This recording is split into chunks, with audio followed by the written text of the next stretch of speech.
recording has been started. So, hi, welcome to day 3 of this JMeter session. And as discussed yesterday,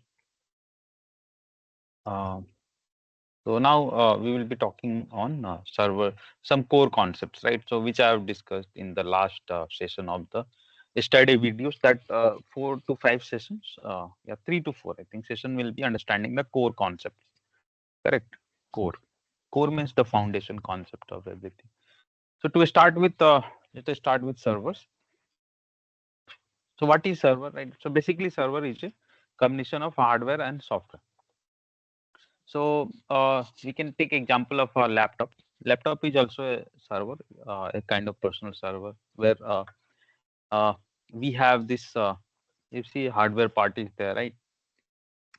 In hardware, what is there? Software, the CPU, the memory, and many things is there, right? In hardware. Then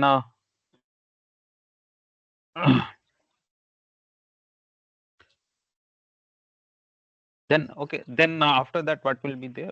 So the hardware part, and then will be having OS in that, correct? OS, operating system. It can be Windows or Linux, right? Linux. And then inside that, we are using the applications, right? So same way servers are like that only, but their uh, their use or their way of use is different. So they are basically highly advanced machine, okay? Because their capacity, their work is totally different. Right? So there also they are a hardware, correct? They are hardware, and you can see here. So they are also they are like hardwares, right? And in these hardwares, multiple of uh, of them will be there. Then inside them also there will be the OS. OS will be there. Now in hardware again, the latest processors, the RAM, okay, all the best RAMs, server grade RAM or server grade uh, CPU that we say, that will be there. Okay, and then inside them we will be having OS. So same operating systems. Generally, it will be Windows Server OS or Ubuntu. Okay, Linux EC2. Fine. In Isha, 90% of I'm cases, it sorry. is Linux. I'm sorry, Isha. Are you sharing the screen? Hmm. I'm not able to see. Let me join again. Others also, others able to see that, right? Yes. Yeah. Yeah. So please Okay, I'll join join back again. whoever is, Sure, yeah, sure. right. So and in that applications will be kept. The applications will be kept, right? The application which will be using. So there can be many applications, right? And every applications are kept basically on the server only, right? Now there are so many. You see, though, so many machines are there. Why there is so many machines using this system here and there? So we'll be talking about them slowly. So this is called distribution of the load or distributed systems, right? These are multi-tier architectures the application follow. So we'll be talking about them.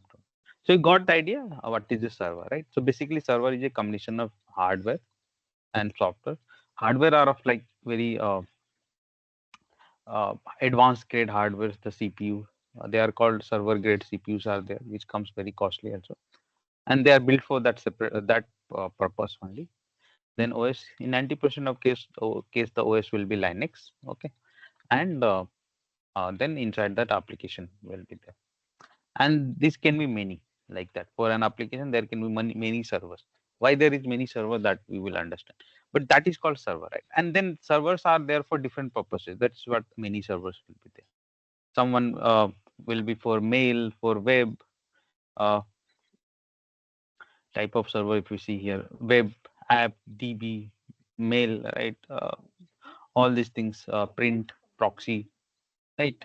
Uh, for that purpose, or firewalls, all this will be there. Now,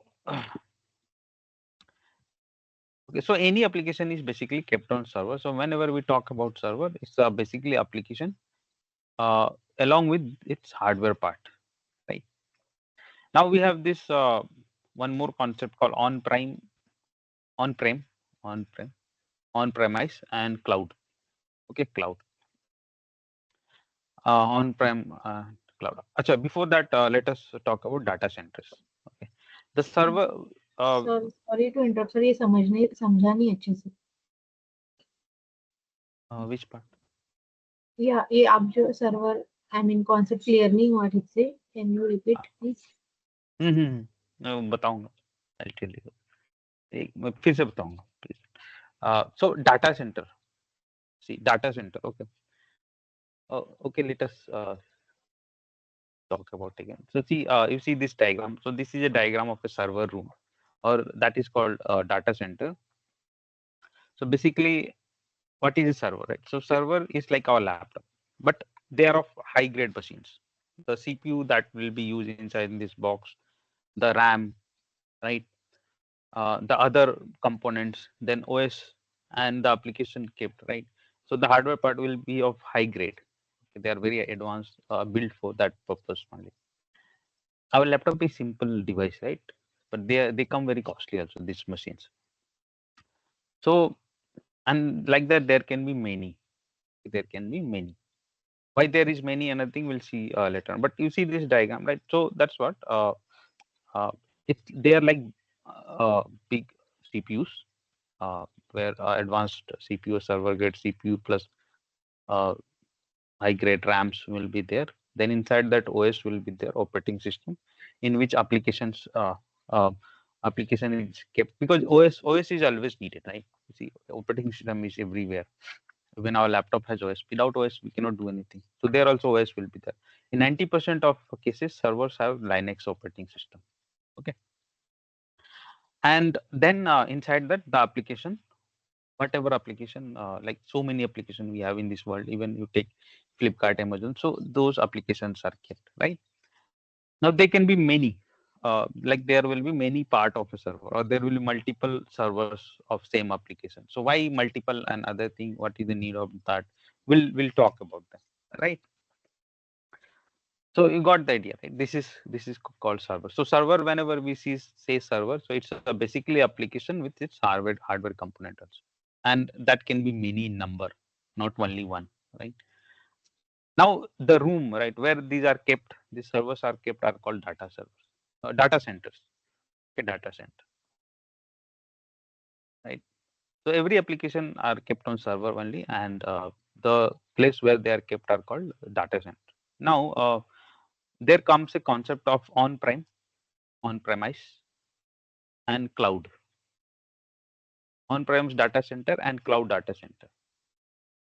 Earlier, long back, like I think 15 years back, mostly this on-prem thing was more popular. So in that, what used to happen, like all the companies who have their applications, right? They used to have their own data center. Means they will be having their own infrastructure, and they will keep their data center. So that is called on-premise. But maintaining a data center is very costly affair, and many things is required. So then this came in market, cloud.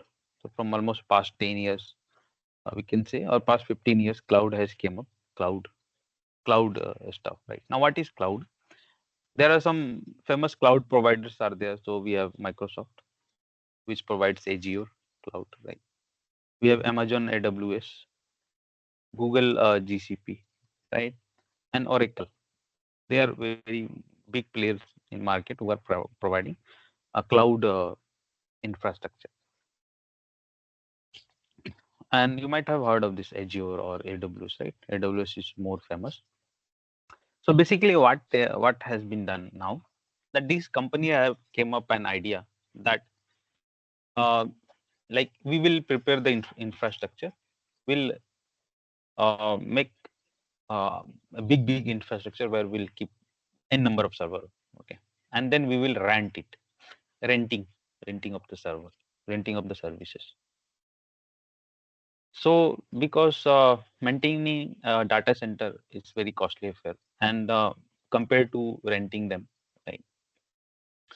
So they come up with this idea, and then they started building their own data centers, which are very big. Okay, so Suppose one example, if you see, this is one data center of Amazon somewhere in US. Okay, so you see these big rooms are there. This is one like that. There are many. Right?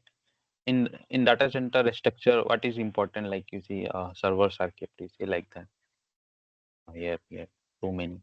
Okay, backup generators, cooling system. Many things are needed. Right. So that's why maintaining them is a costly affair. Right. And it didn't become easy. So those big company invested and then they started making them. Okay, so this is called infrastructure or data. Now inside this building, what is there? Servers are there. Okay, they have kept so many servers and they are renting them.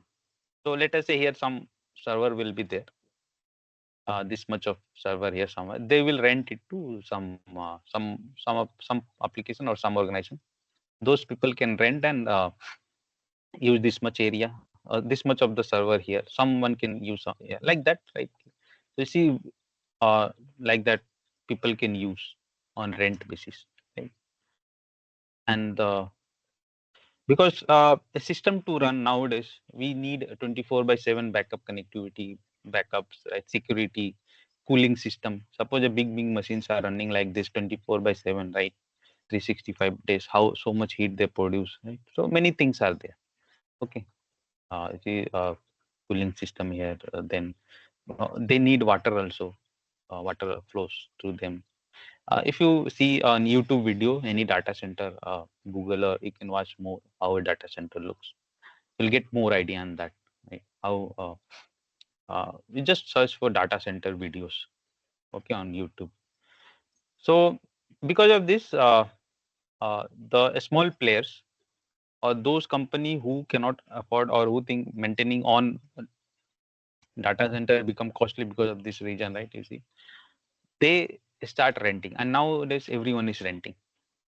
Okay, everyone is renting from this service provider, and Azure and AWS is leading the market. Okay, so there is nothing changed. If anyone say that cloud application, so cloud application is nothing. Just it's hosted on some cloud server, some service like on Amazon or Azure or Google. Okay, and now every application is on cloud only. Most of every people now, like not people, every organization are renting the servers and they're keeping or deploying their application on these rented services. Okay. Uh, so yeah, so this is cloud and this is on-prem and cloud, right? And mostly if you see this maintaining of infrastructure needs security also. Most of that is number one concern. So if you see all big players are of very secure nations, right? They are mostly from USA. So many regions come up. Okay? If you maintain locally, many threat, many things are there, right? Which is taken care by them, and you just pay and rent, and you do not have to worry. Right? They maintain, they do all the things. Only thing you will rent it. So like this, you will get an online platform, right? And you can see a small server. Suppose this is just a screenshot from a person, right? So this is instance names like server instance T2 micro like that. Okay, so this many have rented and they will have deploy their application. It's like real only. Okay, uh, so only thing you are just renting instead of you are owning the machine, you are renting the machine. And through online portal like this, you access your application, maintain, deploy your application. Okay, so this is difference between on-prem cloud application or cloud server, right? I'll just show you um, how this looks, the plan of course.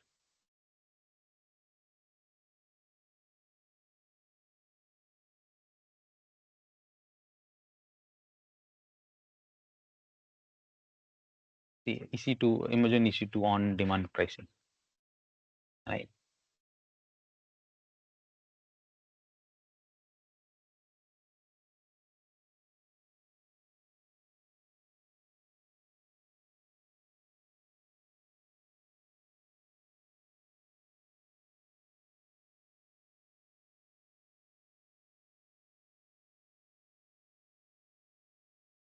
So here if you see T2, T3, they represent the CPU. Okay, how powerful the CPU will be. This, yeah. Then many things are there for which they will charge the price. So like T4 Nano, T4G small, T4G 2X large. These all represent CPU, the memory they have, CPU architecture too, right? So that's what, right? Renting the hardware, and then inside the hardware you keep your software. And for that, so many things are there. Whatever the software component also you take, a space you consume. For that, people just pay the bill and they are renting out, and all thing is taken care by them. Okay, you do not have to worry. The whole maintaining of the this buildings, right? Like this, you see this all. You will be just renting something from this part, but all this is owned by them, right? And you are paying for renting, correct? Like renting like the server like this. And inside them you will be deploying your application, how much server you need, which type you need, all thing you can buy from there. Everything plan is there. Okay, and you manage through a console that is called AWS console. Your application is managed, and from online sitting in India or anywhere in this world you can do that, right? And the data center is somewhere else, uh, taken care by some other people. Okay, so this is server, right? Data center on prime, and cloud. You got the idea what is cloud? Cloud is nothing but just the application is rented on some platform. Okay, the platform can be AWS, Azure, Google GCP, Oracle. After that, so this is server. There are different types of servers are there: web application, DB, proxy, mail. So this many are there. Now we'll talk about this protocol. Okay, so protocol is a set of rules or guidelines for communicating data between two devices. So generally, when we talk about applications, so it's for communicating data between client and server. Okay, client here means the user. Right? In the definition, if you say client means the user, so it's a medium or yeah, say medium to communicate uh, anything, like data uh, between two devices, especially the user and the server. There are different type of protocol: HTTP, FTP, SMTP, SNP. Out of this, most important one is the HTTPS. Okay, you have FTP and SMTP also. So we'll talk about HTTP, but before that, let us talk a small thing on PTLC lifecycle. So every thing in our development has a life cycle. Life cycle are what set of phases or set of steps that is designed to get any work done with uh, uh, with proper management. Okay, so like we have software development life cycle, agile is there, waterfall model is there, and same way software testing life cycle, bug life cycle. So we have PTLC life cycle, performance testing life. It has also this 6-7 phases. Phases means steps. You can say them as a steps. Right. Now, in this step, the first thing is start with NFR gathering and documentation. So, see what is NFR? It's a non-functional requirement gathering. Now, do not go with the word of non-functional. What is this? Since performance testing is a non-functional testing, right? So that's why this is written like that, non-functional. But actually, it's nothing. It's just gathering of the requirement for doing the performance testing, like what needs to be the information we take, right? So for example, I'll tell you in functional testing, maybe here many people will be there, manual yeah, automation. So there is a BRD document, business requirement document. So same way we have here NFR requirement document. So you can say, yeah, requirement document same. Only the content changes. Here it is related to performance. There is related more to the functional testing. Right?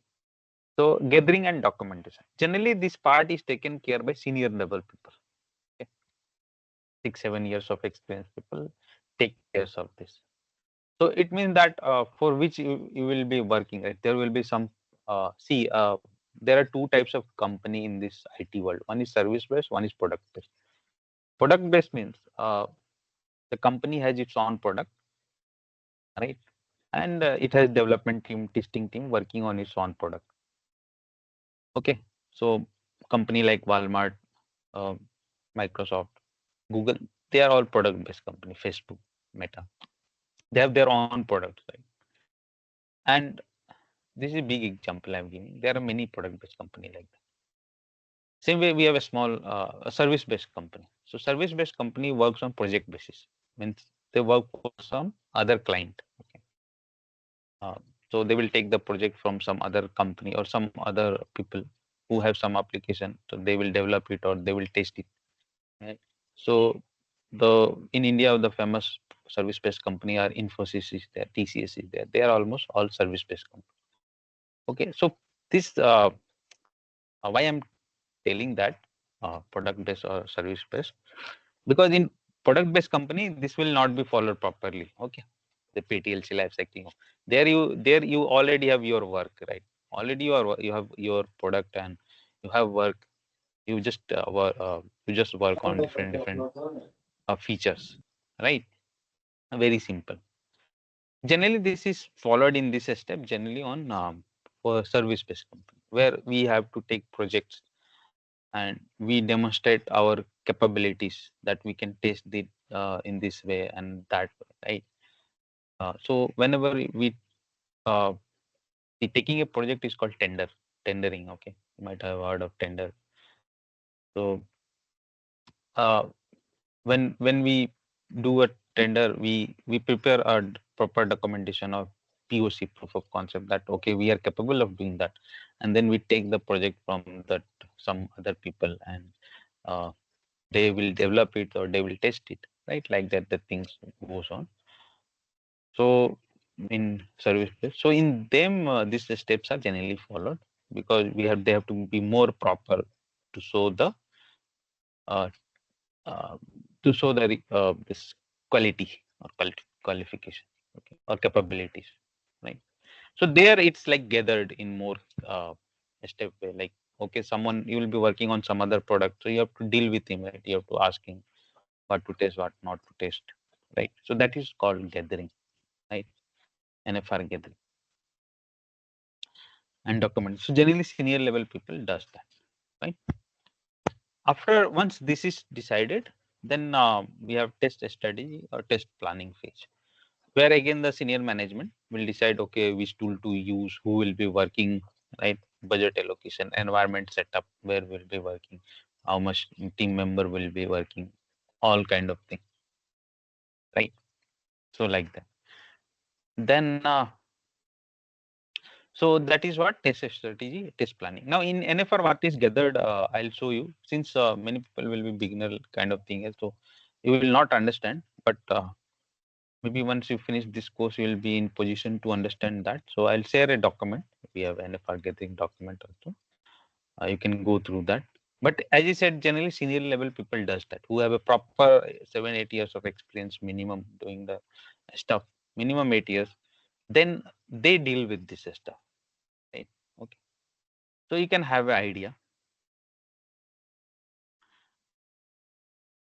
After that, yeah, test design and test planning, as I said. So again, the management will decide how much team means how many people will be working. That is called resource, right? Which tool to use, environment setup. Environment is where we'll be working, right? Some setup will be there where all work will go ahead. So that is the thing. That is called environment. Then planning phase.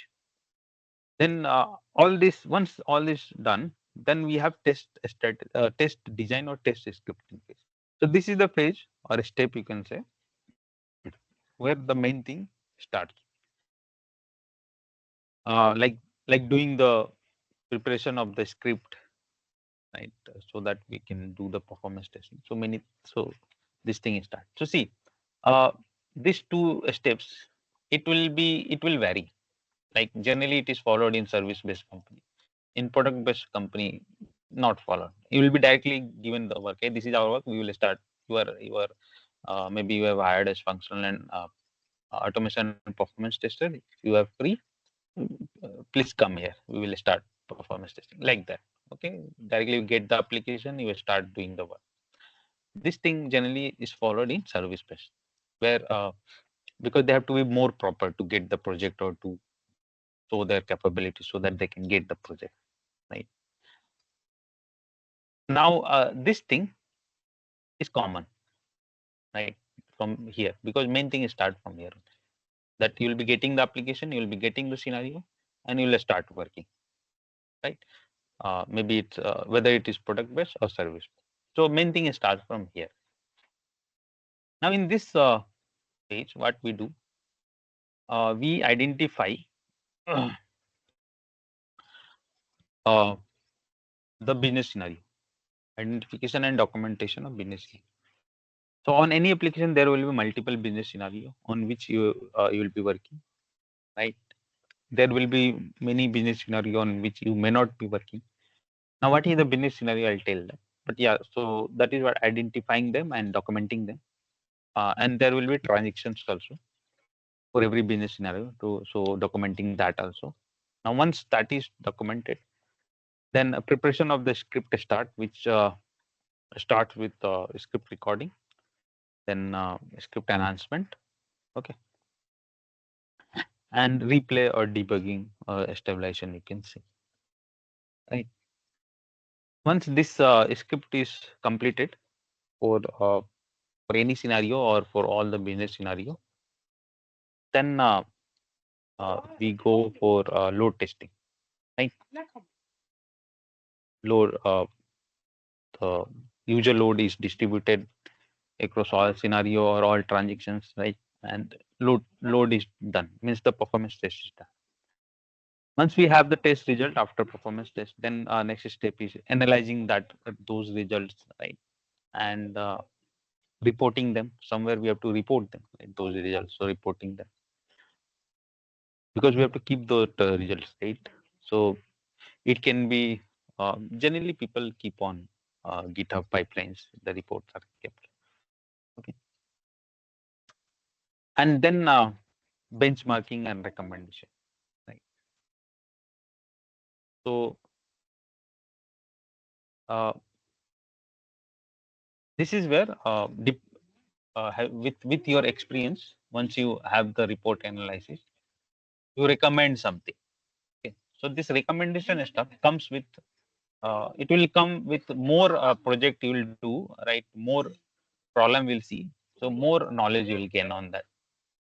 Now, what is the meaning of recommended? Let us say you have seen that you have run a test, right? And you have seen that that some transaction has taken 10 seconds, right? That is problem. 10 seconds is very high time. So that is what you have analyzed, and you will report it, right? Then come what you will be recommending, means what you will be telling to fix that issue, correct? So that is what. After that, rerunning. So rerunning the test, and so this keeps on going like that. It's a circle. What is the meaning of rerunning? Rerunning means suppose there is a scenario you ran for 1,000 users. You see some problem will be there. Like in some transaction, response times are very high. So or there are some errors from server side also. Then we fix that. Right?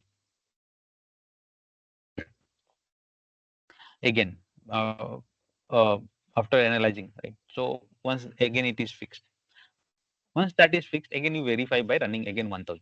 So if it works fine, like everything is fine within the expectation, like let us say all response time are within 3 seconds, there is no problem from server side.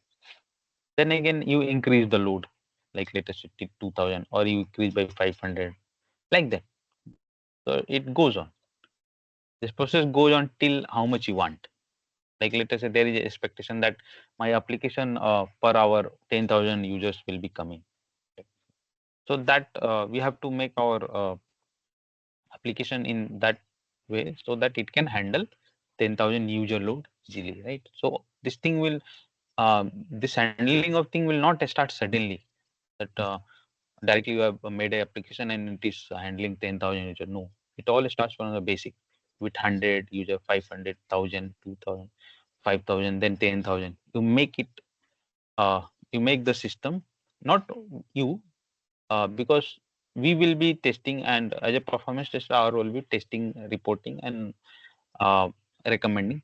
There are multiple teams involved in that. There will be developer team. They do the most of the thing, like doing the changes, right? And then SRE teams will be there, will be doing the change in at hardware level. Okay, so this whole team then they makes uh, the system in such a way that mm, initially it start with 1,000 users and then it goes to 10,000 users, and it starts supporting till 10,000 users.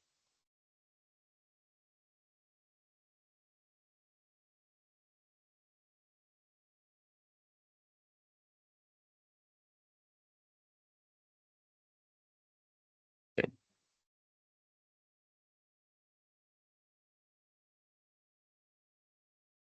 Wait, my okay. So that is what. So this is how this whole process goes. Okay. Now next is understanding what is a business scenario. Right? So to understand a business scenario, let us see here. Just let me put the charger.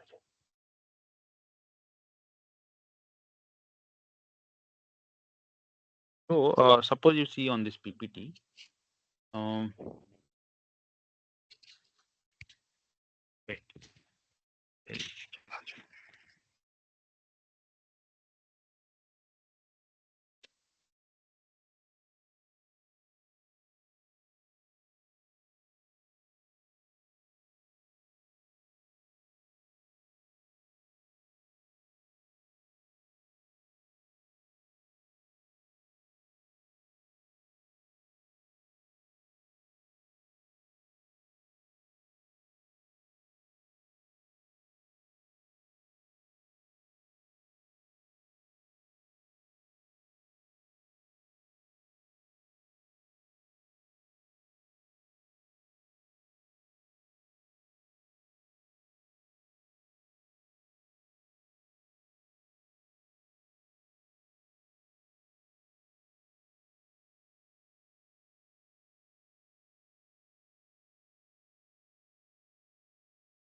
Hello, am I audible?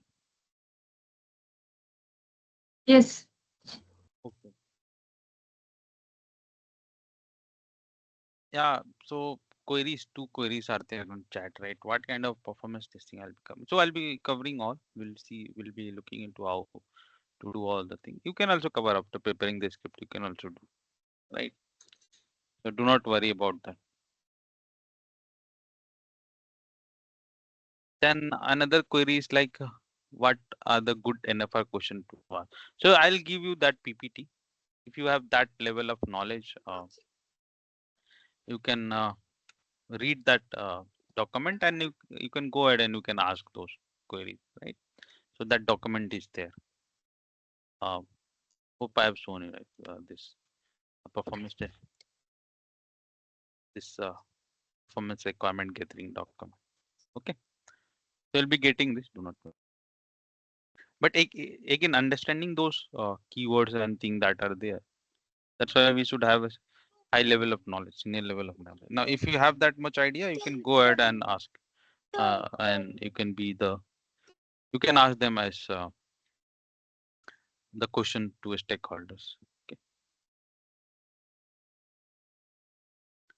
Now, yeah, coming back. So let us talk about the scenarios. What is scenario? So if you see, this is an example taken from e-commerce website. So we have here important one is mostly on e-commerce website. What we do, we buy, right? We buy a product. So buying scenario, correct? Uh, Buying scenario will be there, right? So see, scenario doesn't have any name. Okay, we just design that name. Okay, you'll never get on any application. Let us say if we take the Amazon or Flipkart, there like they will be saying this is this scenario, this is this scenario. Never on application a scenario name is given. It's like we just give a common name. So suppose we take Flipkart or Amazon. What are the different scenario for a user he's doing? Most important one is product booking. Okay, like that there can be another scenario cancellation of product, registering complaint, registering of user, writing review, raising a refund request, right? Raising complaint. Yeah, that is done. So these are the scenarios. Okay, on a e-commerce website. Now each scenario have some steps. So let us say one step only. Just talk.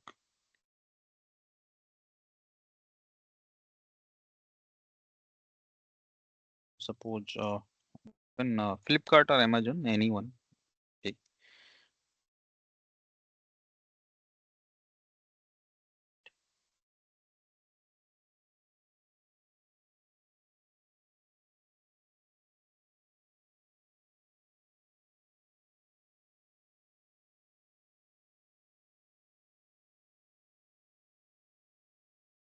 So this is Flipkart.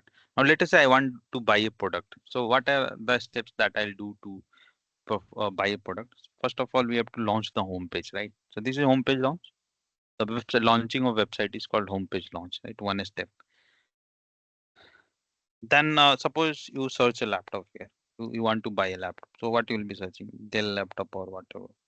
Suppose you wanted Dell laptop. So you'll search like this. So you entered the Dell laptop word and then you hit we have anyone, right? Do not get please when I'm saying you, so please do not get irritated with you means we, you all, right? So yeah. So anyone when who is entering here. So what we will be doing, we'll be typing a word, whatever word we need, right? Related to what we want to buy, and then we will hit that search button or enter also. So that is another action we did, right? Or you can say another step that we did, and then we get these results. Now let us say from this result you wanted one product, you can just go through them and any one product that you wanted, you will be clicking on that, right? So that is called selection of the product.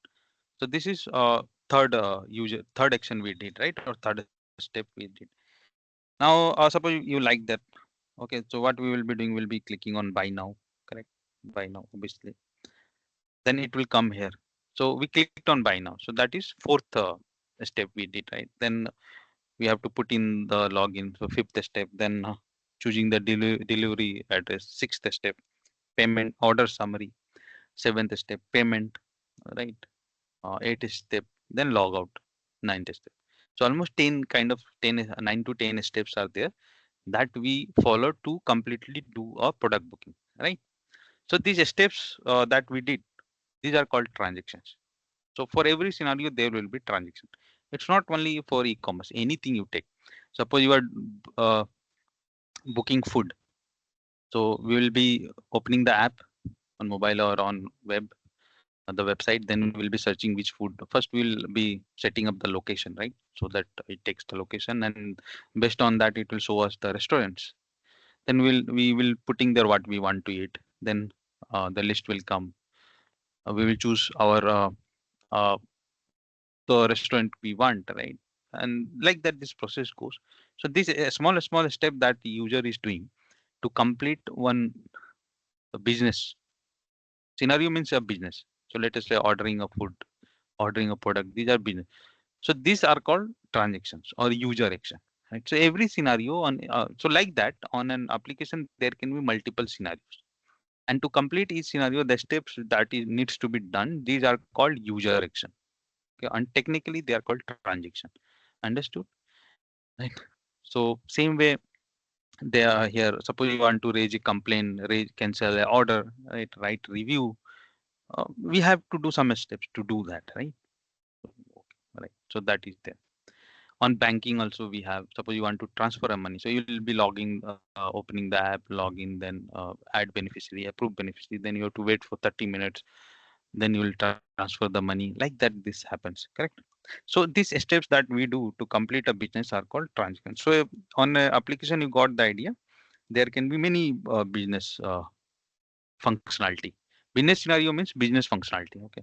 So booking, product cancellation, like that. This is one. Then just for e-commerce only I'm taking. Then let us say sellers are also there. E-commerce is what? It's a platform. Their buyer is there and seller is there. Seller is selling and buyer is buying. Correct. So seller will also add their product, delete their product. Seller will register it themselves. Then admin people will also be there, right? Who will be approving the products, who will be approving the sellers, right? Now, uh, so each each functionality has set of steps, right? So you see that's what I just for an example purpose I have divided them. Seller adding a product, so he has to follow those steps. Seller deleting a product, right? Buyer buying a product, buyer canceling a product, buyer registering a complaint, right? Admin doing seller registration, admin doing product registration. We steps are there. So you got the idea, right? Hope it's now clear what is the meaning of scenario and what is the meaning of the transactions. Okay. So that is what the initial thing starts with identifying the business scenario. Okay, business scenario is also called as test scenarios. It has other name also, business flow or user journey or user story, and their transaction. The user action that we have done, those transactions. So identifying them, and after identifying, so there can be many business scenario, and each business scenario will have a set of transactions, set of steps. Right? So identifying them and documenting them. In that also there will be critical scenario. Critical means very important. Okay, very important. Those are called critical scenario. Feasible, non-feasible. Feasible means which we can do, non-feasible, not doable, like that. Right. Now, so once this is done, then we start the script preparation, which starts with recording. Okay. So recording is what? It's basically recording or capturing the request and response for each transaction or user action for a particular business scenario. So let us say you have identified that, or you have got that we have to work on 3 or 4 scenarios are there, right? So you'll start with any one, right? You'll take one, you'll work on then you'll complete the other one. Or let us say 2 3 members are there in the team, so someone will work on one scenario, someone will work on another scenario, like that will happen. So the thing will start preparing the script, and a script is prepared with start of recording. Okay, and in recording what we do, we capture the request and response for each transaction or user action for that particular business scenario on which you will be working. Now, what is this request response and what is this capturing? We will understand. So to understand that, so this is one diagram. So this is what we have done. User session, right? A business scenario. Uh, so let us say a small demo that I have shown you, that homepage launch. Then we search the product, we view the item, we selected one item, right? We added it to cart. We are doing checkout, right, on Flipkart now. This is step I have shown, right? So those, that is what session length, and the user actions are involved. Whenever we'll be doing those user action, you see the request will be going to the server. This is how this thing looks, right? So again, we will be coming here and this thing will become clear. So let us go to this HTTP protocol. Okay. And let us understand the recording of request response transaction. So for that, first let us understand HTTP protocol. This HTTP protocol, it's in general, okay, it's a communication protocol for web application. Web application in browser and the application, okay. For mobile apps, for web services and microservices. So in all these kind of services, the protocol which is used to communicate is called HTTP protocol. Okay, communication of the data between two mediums or two devices or two setups, right, or two apps, you can say, or client and server architecture also, you can say, the user and the server. Now this HTTP protocol has 5 schema or 5 components: request, response, header, request method, status code. This HTTP protocol is also called as a stateless protocol. So what is the meaning of that? We'll see that later on. Now let us try to understand few things. See, a user action or a transaction on a web application generates a HTTP HTML request in the form of URL to the server, and in return server sends us the response. Okay. So any user action. So just now I've shown you, right, that for completing the product booking, we were doing 6 to 7, no, 9, 10, almost 9, 10 steps we have done. So 9, 10 steps that we have done is called user action. User is doing something, right? So user action. And technically that will be called as a transaction, right?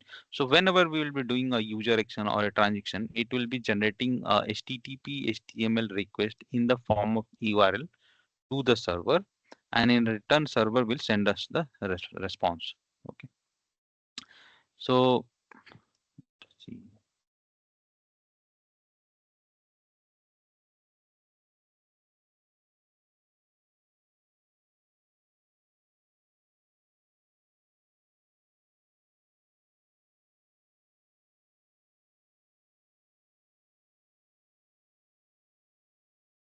Okay. Before that, before we discuss that, we'll talk about a tool called DevTool, developer tool.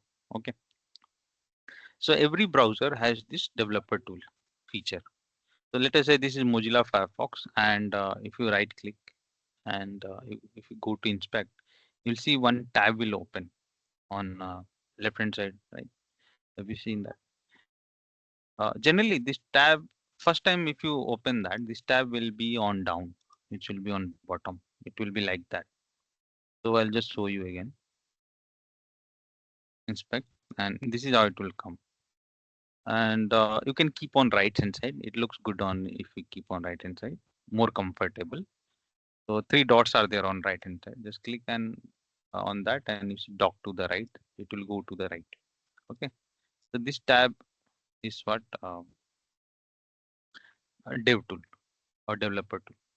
Every browser has this. Even Google Chrome we have here, right? So let us say I'll right click and I'll open inspect. So it has came. Google Chrome also, first time it will be generally on down, on bottom. Using this 3 dot, you can keep it on left side, right hand side. Okay. So this is called dev tool, and even the tab also in this dev tool, you will observe they are same. Few has meaning, name change, but their work is same. Like let us say this is Mozilla Firefox, this is Google Chrome. So here this first tab is called Elements tab. Here it's called Inspector tab, but it's same thing. Okay, you see it's same thing. Then we have network tab here, network tab, console here, console, right? So apart from that, if you see, all are common. Most of the tab you will see, they will be common. Almost 7 to 8 tabs will be there. Okay. Now out of these tabs, two tabs are very important for a tester. This tab, generally inspected tab, is very important, or elements tab you see. It's very important for automation people. Okay, they refer this to write XPath and many things. Okay, their whole script is works on the EY only. So writing XPath and okay.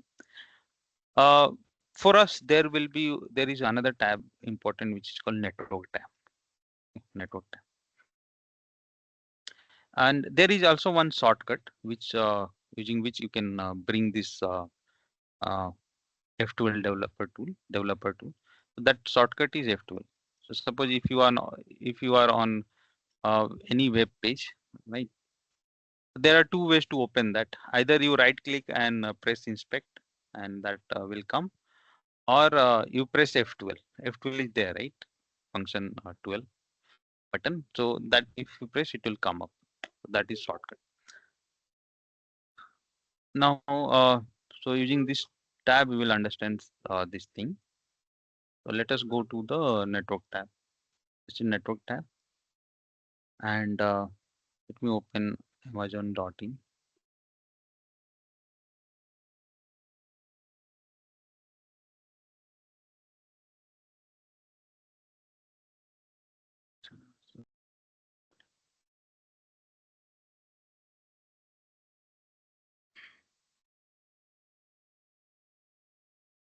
Yeah. So Amazon.in, right? So suppose we have opened the home page. So this is a user action, right? So when we are opening a home page, what we are doing? We are putting the URL here and hitting the enter button. And then in network tab, we can see so many things happening. What are these? We'll understand. But first of all, let us go up. And you see this on top, you will observe it will be showing the request, which will be little bit looking like this. Almost. A type will be document, and initiator will be document, and type will be HTML. Okay. And if you click on that, you can click also. So this is what. This is the request. So what happened when we did one action, like we put the uh, we put the URL and we hit the enter button. So this URL went as a HTTP HTML request to the server. Okay. HTTP HTML, this type HTML, you see, HTTP HTML request to the server, and then server here also some tab will be there. When you click on that, header, cookies, request, response. So if you go to response tab, this is the response coming, right? You see the same thing is displayed on left hand side, right? So that request went and response came. Okay, so like that, let me copy this.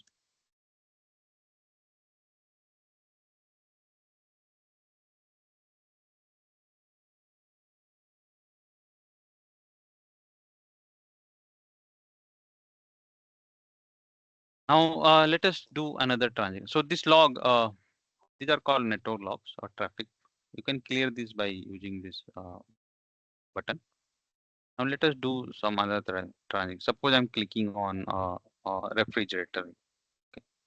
Let me click on refrigerator.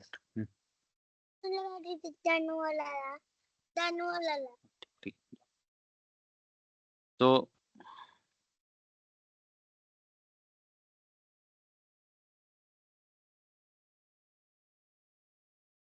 again we suppose user.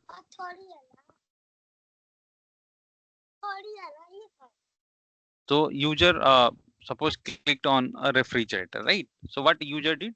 We clicked on that refrigerator. So that is what a user action we did. Correct. Now once we did a user action, again if you see one request has been generated, and that request you can check here also. But as a layman's, this is for layman's. But as a technical person, we should go and check it here, right?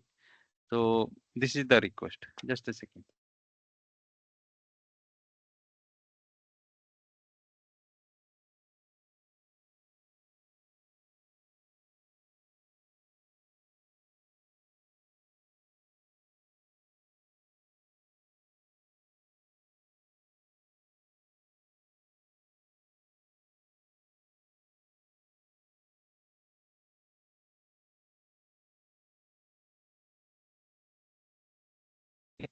Okay, so we just did one user action, and that was what clicking on a refrigerator, right? And you see here a URL got generated. That URL, it got automatically generated, right? And that is what, that is HTTP HTML request. So that is what I'm trying to say, that whenever we'll be doing a user action, we'll see it will generate a HTTP HTML request in the form of URL to the server, right? Now, as technical person, we should not focus on this. This is for lemons. Lemons means those for normal people who are not that much in from technical background and normal users, right? So this is there. But as a technical person or as testers, we should focus here. Now, if you are finding difficulty in finding that URL, so I'll tell you some tips for that, and then slowly you will get it. It's not like that in one day this practice will come. It will take time to make this thing understand, right? Understandable, to get it digest, right? But yeah, so for now we can just match. Let us say if you match this stuff here, it will be here. You can see, suppose this part if you observe, and uh, suppose BN, right? You see this number it's showing. So it means that this is the request, right? Plus, if you see, it will be initiator document type HTML. Its size will be also a little bit big. It means that this is that request. And if you click on that, then you will get the full request. This is the full request, the big request, right? And this is the request which is of type HTTP HTML, right? In the form of URL, and this went to the server, correct? And in return, server has returned us this response, which we can also see in response tab also. Now remember, response doesn't come in this format, it comes in code format. Okay, so we'll talk about that later on. For now, first let us understand the HTTP protocol, more on HTTP. Okay, now uh, delete this, and let us say I want to buy one of the refrigerator, anyone, suppose, whichever you like, you want to buy. Okay, so let us say we want to buy this 190 here refrigerator, right? So we will be clicking on that. Now once I'll be clicking, it will go to a new tab, not an issue. It will open a new tab. What we can do is we can open inspect here also and network, and just if you want to uh, if you want to have that request here, again we can just but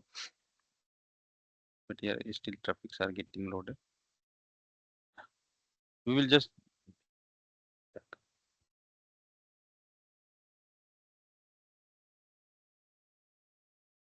now we'll just refresh this. So once we refresh, that URL will, because it got open in new tab right here. Once it was opening in same tab, so this was changing, so we can see here. But whenever we are clicking on that, it always going to new tab, not an issue. So if you want to capture the URL, either it will be here, but as I said, we should not prefer this, right? As a technical person, we should always focus for that here. So since it went to the new tab, and then this page gets already loaded, right? So you coming we coming here and then opening network tab and checking, till then this all will finish, right? So it's better to refresh that. So once you refresh, you will see that URL for that. So again, that request, so it means what, we clicked on a refrigerator which we wanted to buy, which was this one, in the list of refrigerator, and again request got generated of type HTML, right, in the form of URL, which is here, or which is here, which is here, you can see. And if you try to copy that, it's very big. And this went to the server. Okay, this went to the server as a request, HTTP HTML request, and then we are getting a response. Okay, we are getting a response, uh, which is this page, which is this page that you see, right? But again, response always comes in code format. We'll talk see code format. So we'll talk about this all later on. First, let us understand. Fine. Now, suppose I want to buy it. Okay. So I want to buy it means that is another transaction I'm going to do, right? Or another user action. So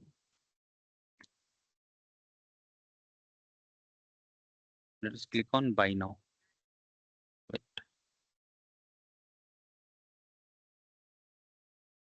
Here some calls are being made. So these are production calls. Okay, so don't worry about this. Let us delete. Now I'll click on buy now. I've clicked on buy now. So once I've clicked on buy now, again you will observe URL got generated, right? And you can always check that URL over here. Um, so this one,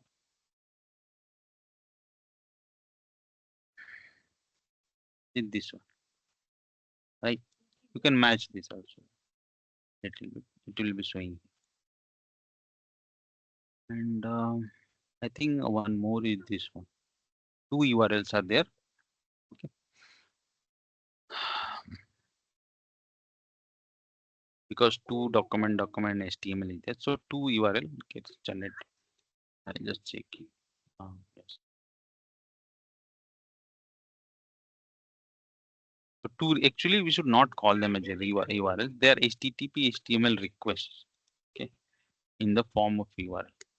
So technically they are request. People call them URL, normal people, but for us, for technical people, they are request.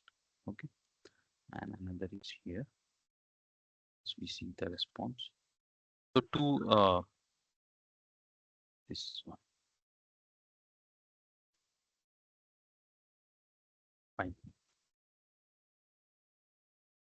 Now understand what I'm trying to say is that not only for Amazon, everywhere on every website, this mechanism works. That whenever we do a user action, okay, you got the idea, right? What is user action? The click that we are doing. Everything at the end of day on a website, if you see, it's a click only. Okay? Even if you enter a button, hitting enter button, click. If you are selecting somewhere, click. Right. So everything at the end of day, click only. Uploading photo, click. Now, whenever that is what a user action. So user action generally ends with clicking something. Okay. On a website. Now, every user action that you do, technically that is called as transaction. And each such transaction, whenever we'll be doing, that it will be generating a HTTP HTML request to the server. Okay, and in response, the server will be sending the response to us. So, like let us say one step we did was opening the home page, and this request went. Then we clicked on refrigerator icons, right? So that was another action or another transaction we did, and then this link was generated. The request HTTP HTML request. Then we picked one of the refrigerator, the hair, right, the silver color, and we clicked on that, right? So that was third transaction we did. So this request was generated. Then we clicked on buy now, buy now. So another fourth transaction, fourth user action we did. And then two requests were generated. One is this and one is this. One is redirecting. So I'll talk about redirecting also. And um, so it can happen. Sometime one transaction can have one request, one request like that. Sometime one transaction can have multiple requests, like two requests, three requests. So it can happen. It depends on website to website. So on fourth transaction, when we clicked on buy now, two requests got generated. Okay. So that is what we have to understand. And it's not for Amazon, it's everywhere. You take any other example, like let us say Naukri.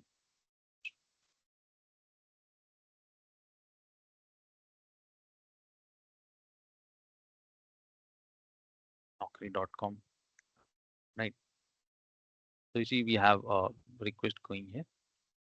This is the request going. Actually, two requests are there. First is 301 and then 200. Let us click on the second one only. So this is the request, and we had the response. Correct. Response always will come in code format, this format. But we'll talk about that later.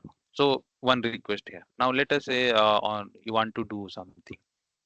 So suppose you want to click on there is this company, right? Hazara, or anything. Suppose let me click on this one, view job. So when I click on view job, again if you see, it went to another tab, but you can always refresh this also. Just open the inspect and network. Just refresh this. So the request related to that, here the initiator type, it will generally it will come on top only, and it will be of document and type initiator. If you want to confirm more, you can just match with this, right? So this is the request got generated, right? Again, if you want to do anything, another transaction, uh, suppose you want to click on this, okay, or this anywhere. Suppose here, uh, here. So it, so again, it's maybe this website is designed like that. It is going to another tab. Forget about that. I mean, do not focus on that. Focus on again. We did that, and you see one more URL got generated, right?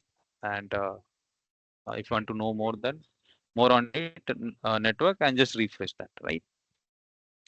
So this is what. Again, if you click somewhere, something else will happen, right? So every action we are doing, uh, it's a transaction, right? And it is generating a HTTP HTML request in the form of URL to the server, and in return, server sends us the response.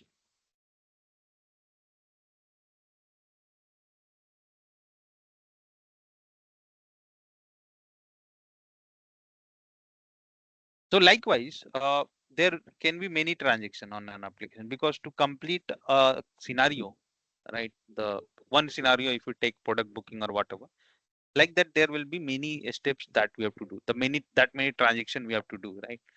Like just now only here for Amazon, let us say we did 4 transactions, right? 1, 2, 3, and 4, and we had this request generated, right? Sometimes one transaction can have 2 or more requests also, right? So that's what, to complete a business scenario, there can be many transactions, and that is how there can be many HTTP HTML requests generated to the server, right? Now, yeah, uh, so that is the thing, right? This is clear. Now, one more thing. So see this stuff. This part is called protocol. Okay, always remember protocol. This part which you see will remain same is called uh, domain name or server name or application name, right? So these are the server name, application name, domain name. This is what it's called. And then after this slash, you see the things which change on every click, if you are observing, right? This is called path. Okay, path. So this is how a structure of URL looks. So this PPT is more detailed, so no need to worry or go in that much detail depth. You see, this is protocol. This whole thing is called domain or application name, right? Or server name. Then if any port is there, port will be there. But generally, port are not there in nowadays. Port means a number like 8080 or something. It will show or some number, right? So that is there. And then after slash, whole thing that you see, that is called path. Path. In that also categories are there, but no need to go in that much details. Okay. So that will be path. So this is the structure of a request.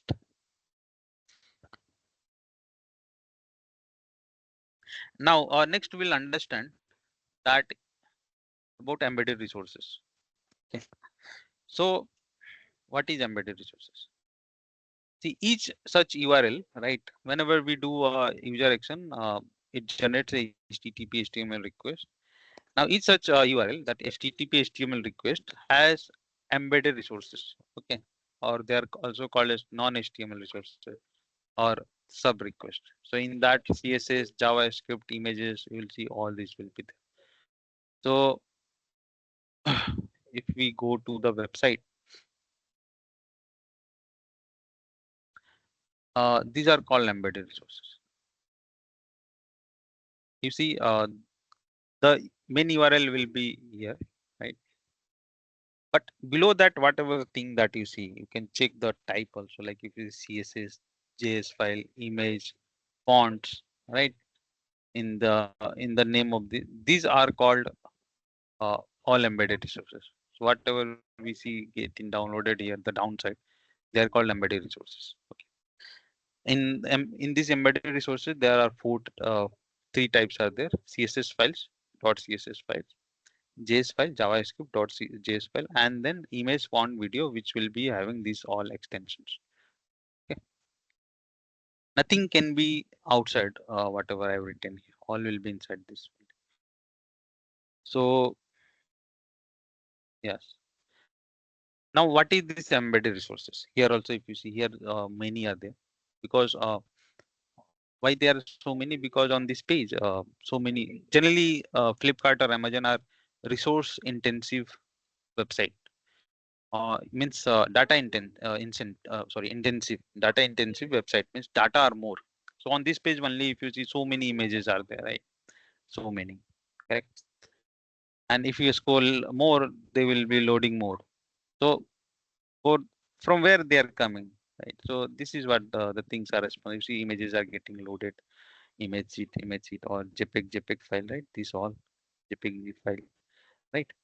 This uh, correct. So I'll make you guys more.